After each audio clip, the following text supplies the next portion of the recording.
Upcoming ప్రోమోలో రామలక్ష్మి శౌర్య కోసం చేతికి దెబ్బ తగిలించుకొని శౌర్యాన్ని కలిసి, సార్ మీరు తప్పు చేయలేదని తెలిసి కూడా మిమ్మల్ని నేను బాధ పెట్టాను అంటూ రామలక్ష్మి ఎమోషనల్గా మాట్లాడుతూ ఉంటే శౌర్య రామలక్ష్మిని చూసి ఎమోషనల్ అవుతూ ఉంటాడు.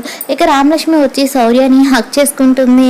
దాంతో శౌర్య కూడా రామలక్ష్మిని హక్ చేసుకుంటాడు. ఇక రామలక్ష్మి శౌర్య అలా హక్ చేసుకున్నప్పుడు అక్కడికి రఘురామ్ వస్తాడు. వాళ్ళిద్దరూ అలా హక్ చేసుకోవడం చూసి చాలా ఫీల్ అవుతాడు రఘురామ్. ఇక ఇంటికి వెళ్ళిన తర్వాత రామలక్ష్మితో నా కోసం ఒక లెటర్ రాసి పెట్టమ్మా అని చెప్పి రఘురామ్ అనేసరికి సరే నాన్న అంటూ పేపర్ పెన్ను తీసుకొని రాయడానికి సిద్ధపడుతుంది రామలక్ష్మి.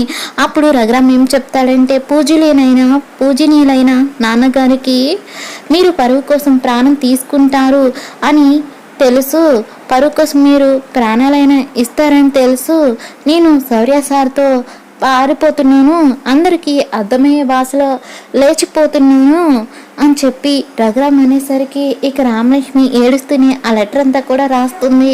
ఇక రఘురామ్ ఫైనల్గా రామలక్ష్మి చేత ఆ లెటర్ మీద సంతకం పెట్టమని అడుగుతూ ఉంటాడు రఘురామ్. మరి ఏం జరగబోతుంది అన్నది అప్కమింగ్ ఎపిసోడ్లో చూద్దాం.